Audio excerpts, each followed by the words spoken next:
పొట్టి పొట్టి బట్టలు వేసుకొని పబ్బుల్లో ఉండాల్సిన దాన్ని ఈ తెల్ల కొట్టు వేసుకొని ఇక్కడ ఉన్నా.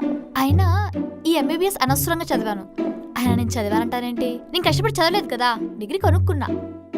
ఒకడు రాడేంటి, చేదేనమ్మా. May come in madam. డోర్ తెరిచే ఉందండి, రావచ్చు. చెప్పండి, మీ ప్రాబ్లం ఏంటి? కడుపు మంటగా ఉంటుందండి. ఎవరి మీద? ఎవరి మీద కాదండి, నార్మల్ గానే కడుపులో మంటగా ఉంది. ఓకే ఓకే, ఎప్పటి నుంచి? నిన్నటి నుంచి. మరి నిన్నెందుకు రాలేదు? అంటే నిన్న గూగుల్లో సెర్చ్ చేసి ఒక టాబ్లెట్ వేసుకున్నాను, అది తగ్గిపోయేసరికి ఇవాళ వచ్చాను. ఏంటేంటి, నీకు నువ్వే గూగుల్లో చూసేసి టాబ్లెట్ వేసుకున్నావా? అది తగ్గకపోయేసరికి ఈ రోజు నా దగ్గరకు వచ్చావా? చార్జిప్లో ట్రై చేయొచ్చు కదా. అరే ఐడియా బాగుంది, రేపు వస్తాను మేడం. Shut up. మీకు మీరే గూగుల్ చార్జిపిటి చూసేసుకుంటే మేమెందుకు కష్టపడి ఎంబీబీఎస్ కొనింది, ఐ మీన్ చదివింది. సారీ మేడం, ఇంకెప్పుడు అలా చేయను. సర్లే, నిన్న 3 పూట్ల ఏమేమి తిన్నావు? అంటే మార్నింగ్ ఐడియల్ కిచెన్ నుంచి ప్లేట్ బోండా తెచ్చుకొని ఫినిష్ చేశాను అనమాట. అది సరిపోలేదని చెప్పేసి మా బాబాయ్ సెంటర్ నుంచి ఓ ప్లేట్ రవ్వ దోశ తెచ్చుకొని ఫినిష్ చేశాను అనమాట.